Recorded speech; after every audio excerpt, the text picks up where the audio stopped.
Il se trouve que nous sommes un pays qui vieillit. C'est une chance.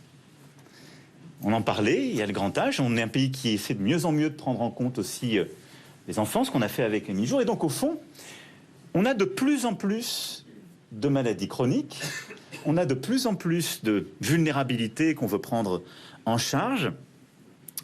Et là où notre système avait été conçu historiquement pour des pathologies plus aiguës, plus ponctuelles, en quelque sorte, le besoin a été vers, au fond, de plus en plus de maladies chroniques, complexes, qu'on veut de mieux en mieux prendre en charge. Vous avez aussi, en particulier sur votre territoire, des populations très précaires qui arrivent ou sont fléchées sur votre hôpital avec encore plus de complexité. Et on voit bien que cette situation, c'est ça qui rend la chose intenable. Et au fond, l'hôpital, et dans l'hôpital, les services qui sont exposés à ce qu'on appelle joliment les soins non programmés, ben c'est le cœur du problème, parce que c'est là que tout vient exploser depuis maintenant quelques années. Et malgré ce qu'on a commencé à faire, je vais y revenir, le Covid a en quelque sorte, vous me le disiez très bien d'ailleurs tout à l'heure, docteur, révélé, au fond, cette divergence qui s'est installée pendant plusieurs décennies. Voilà, c'est ça le constat. Alors une fois que j'ai dit ça, le grand problème, c'est que la réponse n'est pas simplement plus de moyens, et je vais revenir encore une fois sur ce qu'on a déjà fait, parce qu'on ne forme pas des médecins en 1 an ou 2 ans. Et tout ce que je viens de dire là, on va mettre une décennie à le changer en vrai, en profondeur. Et on va vivre dans les années qui viennent, en tout cas votre serviteur dans la fonction qui est la sienne à coup sûr, dans une situation qui va plutôt se dégrader en termes d'offres médicales.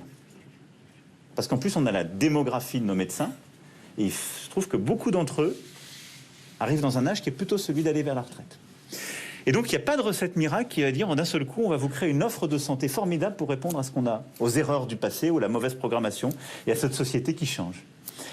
Et donc, notre défi collectif, c'est à court terme de dégager au fond du temps de médecin face aux patients, du temps de soignant face aux patients, et donc de complètement repenser notre organisation collective.